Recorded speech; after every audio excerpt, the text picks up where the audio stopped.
Hi everyone, I'm Juanita and I just want to welcome you to this podcast. We'll be talking a lot about everything children for now, anyhow. As I get your feedback and know what it is that you'd love for me to cover, what is it that you'd like for me to talk about and to address, then we can journey together.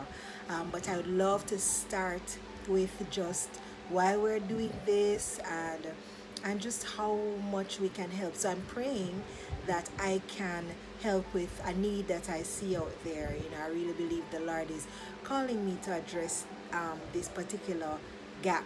So for my working moms, um, and all parents in general, because it doesn't mean that if you stay at home that you know what to do to be fair to you.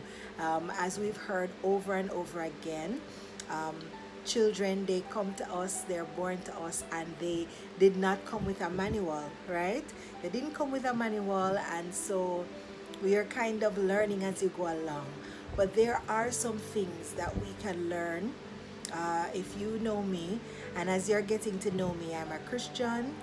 It is the value system that I use, but I've helped a lot of families that are not Christian as well with just the basic principles and basic trainings that really helps for our children to develop well. Everyone loves good behaving children, even when they are a little bit feisty and full of personality. We enjoy when they're outspoken, but if it's not the time for it, we also especially enjoy if they're willing to listen and obey quickly.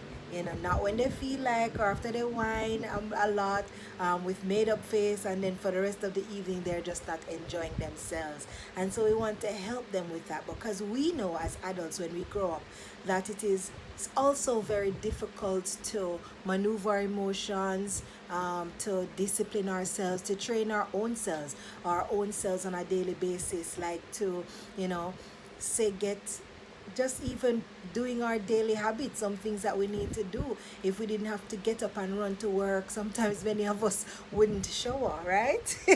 So I want to tell you that because it is so difficult to train even our own selves, so much more a child who um, doesn't have the resources or even know the rationale for discipline. We who know it, we know the benefits of it, but still it's so difficult to just switch it on, right? And so that's what we want to help our children to do.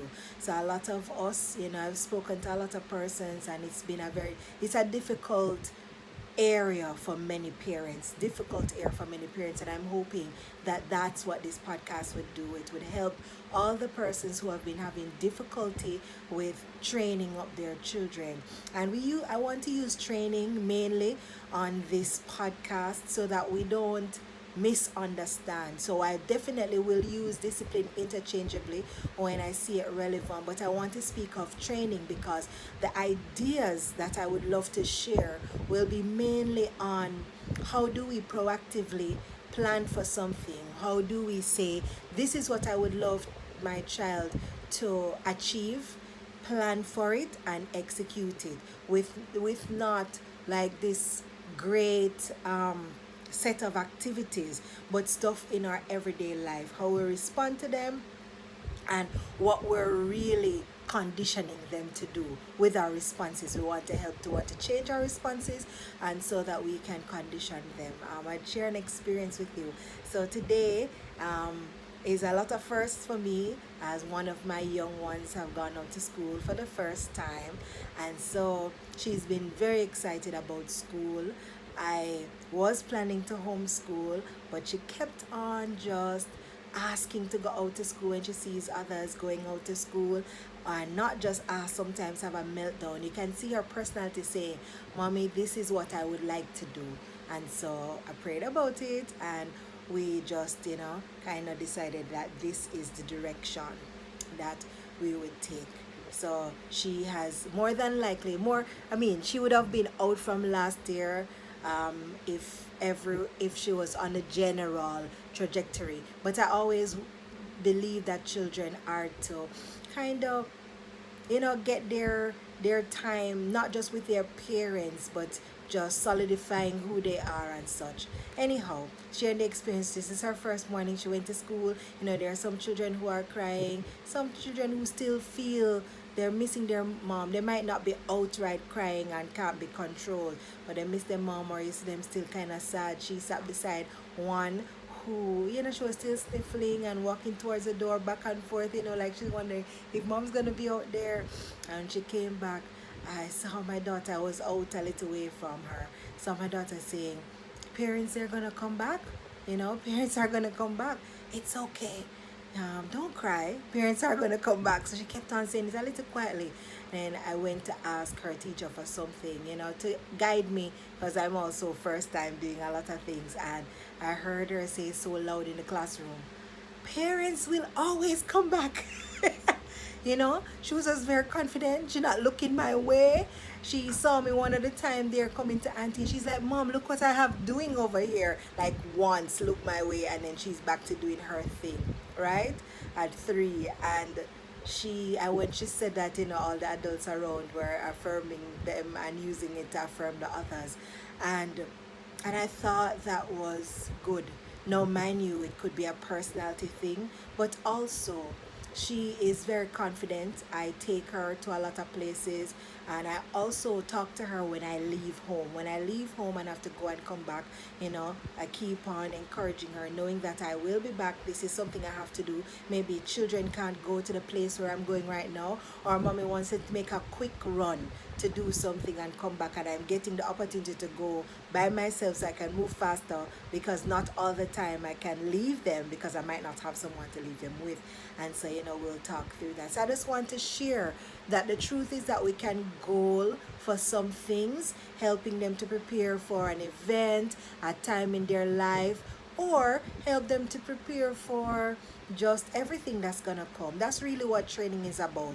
The way that sometimes you have to leave them, sometimes you would also want them to understand something or not be a part of something, play over here while we do something over there. And so it's something we have to train. One of the things that I would love to share with you over time is little games, that we could do from there very small, maybe around a year and a half, 18 months. I think that's kind of where we would have started with my daughter, who is now 3, and then my son now, he is about that age, a younger one. He's about that age and learning some of these things now. He actually depends a lot on his older siblings, so having them together is also helpful. Sometimes based on his personality type, he learns from her a lot.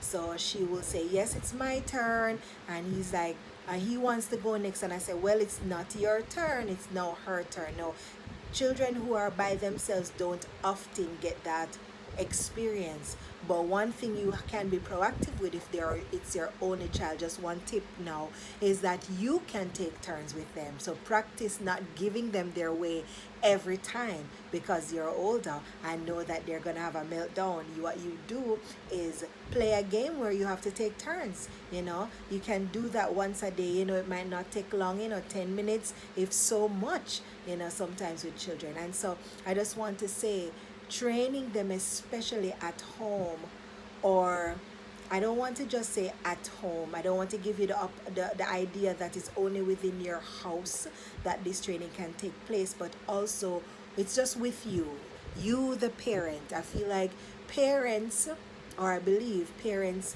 of course we all know this, they are the first point, the first touch point in the children's life. And more than that, in those formative years, that particular development stage, that's the infancy stage, right? In those formative years, let me just pull up some of the information I have here, because I really want to just help you to know. So right, everybody knows that in human development you have very different stages of development. So because of that, you're going to want to operate differently in each stage. We learned about the infancy stage, the toddlerhood stage, preschool, early school years, right there, and up to adolescent. We won't go beyond the 5th stage, in mainly because we are talking about training children. And once you get to adolescent, you're now coaching and guiding the training that you've put in from infancy. Now at infancy is a lot of instructions. Wherever you give choices, it's where you don't mind the choice. So you're not gonna say you can leave them at home, or you're gonna have to do this, or I'm gonna leave you at home. Unless there's a real option that somebody is there that you can leave them at home.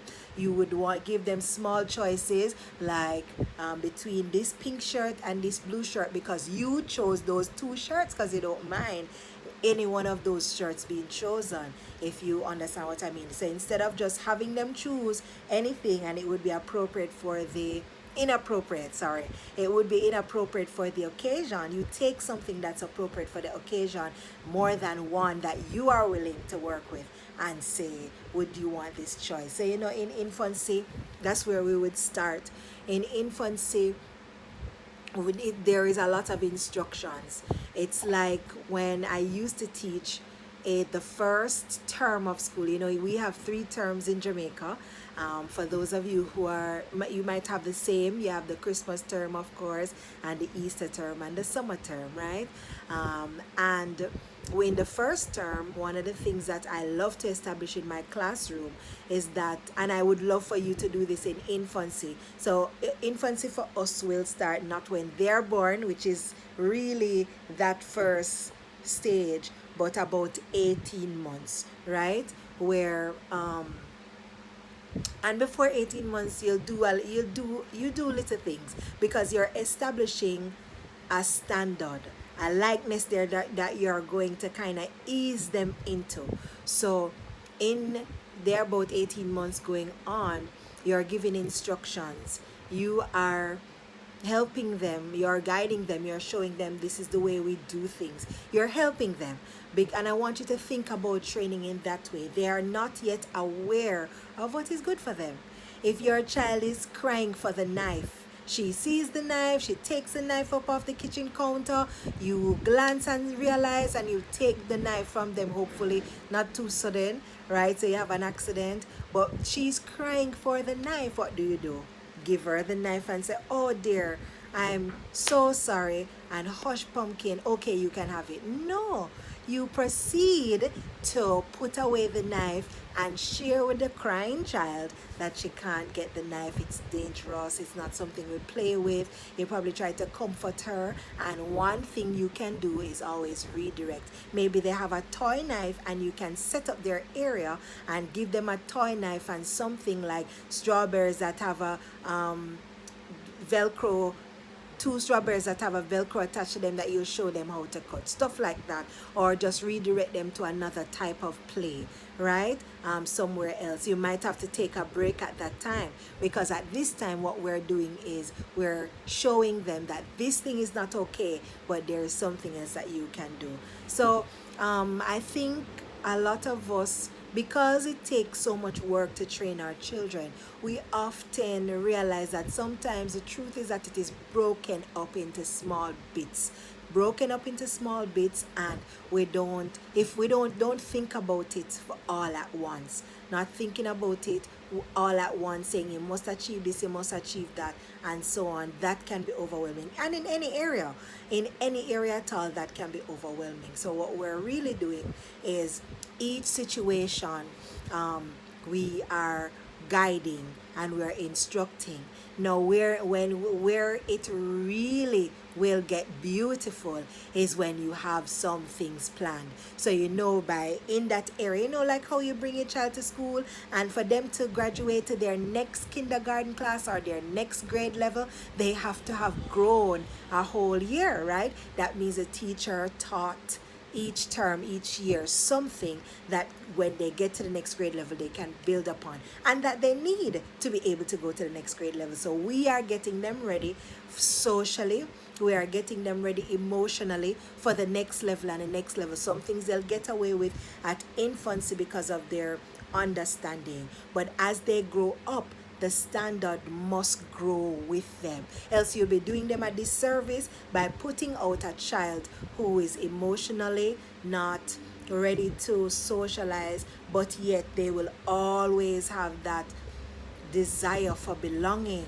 Now, if they want to belong to a group, but they are not interacting, like when you have a child who is biting and hitting harshly and stuff like that, the children might not choose to play with her, not because they don't like her. It's because they are operating in a way that is not creating harmony.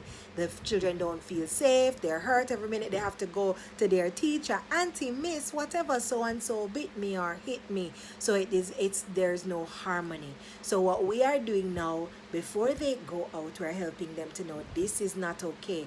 All right, if you're biting, it means you need a little time out in your probably your bed or something like that, right? And you keep on talking. We're as I was saying, we're guiding. Let's get back to that. Yeah, we're guiding and we're instructing and so on.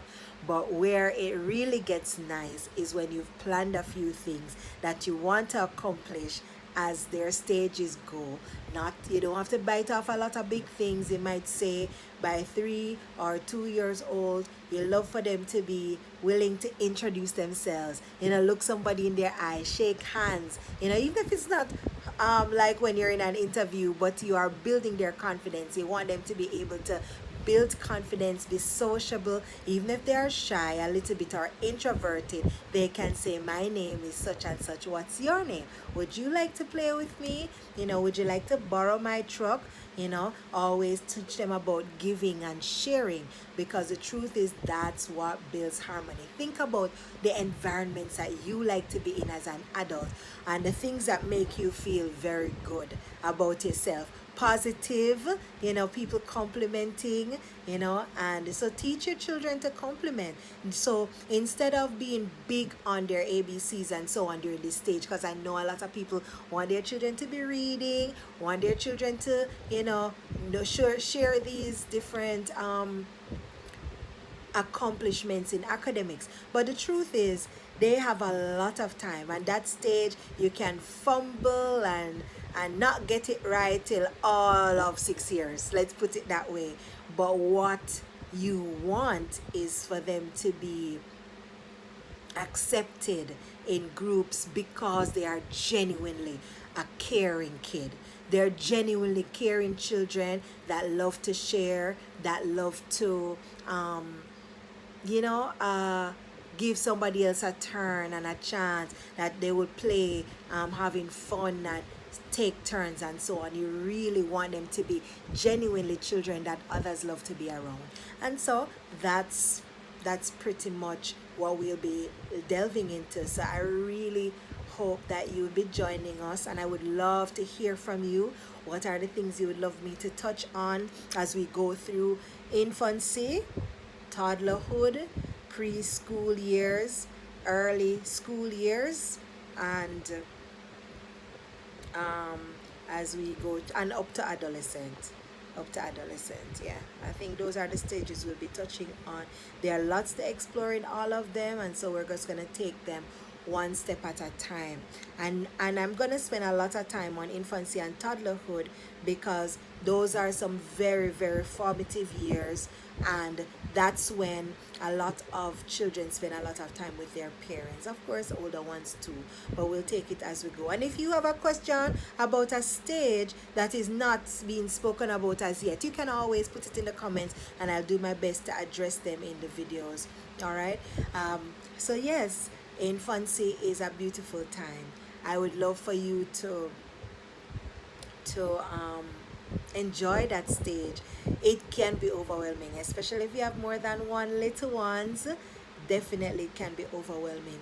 However, they are with us, and God entrusted the children to us, and He chose you because you have all that it takes. You have everything that it takes. Even a little frustration because the caveat is that they won't be perfect. So you are not perfect, and they're going to be learning from an imperfect person how to do their best with their imperfection. And so, but we can learn together. We're going to get stuff from the scriptures. One of my giggly verses that I go for when I'm being immature, or when I see something that needs to be corrected but I need to be patient, is to remember the scripture that says the youth youth is actually wasted on the young, because when you're young you don't have as much awareness or knowledge about the benefits of doing things well. And I want to tell you, when you get older, sometimes you know a little bit more, but you are not able to will yourself to do. And that's what we want to teach our children, to train them well and teach them to regard discipline and maturity as they grow up, mainly for the purpose of operating in harmony, for the purpose of being an answer to the world. You know, all of us were born with a great purpose. We want to see our children accomplish their purpose. We want to see our children grow up and have their own families and have the capacity to take care of them, the capacity to love them, the capacity to train them with stuff, games, guidance that will help them to, one, at home they can play games around important things. Yes, other games that are fun, it's you want to do it, but you always want to put in one or two games that have not just a moral, but it's putting in practice some things that you want. For example, not to interrupt too much when you're having a conversation with another adult, or how to operate in the supermarket, or anywhere that you would take them. You know, instead of having a meltdown, they would know what is expected of them. They would know how to operate when they go out. And this is something that we have to repeat. So each time they're going to go to the supermarket, we say it again. We say what it is that we want them to achieve, and so on. And so that's pretty much what we'll be delving into, that we'll be addressing, and so on. And I pray that I will see you come and see what they're all about and how we can get them going. So let me know how we can best serve you here on this channel as we talk about children, training them up in the way of their natural bent. I want to include that is from the scriptures. So we're trying to train them, one, in the things of human interaction and what brings human harmony, but also we are going to be pinpointing the areas that are children's strength, and we are going to help them to develop those strengths. We're going to help them to develop those areas so that they can be an answer to a problem in the world. They can fulfill their destiny. All right, and so bless you, see you around, and see you again in the next video.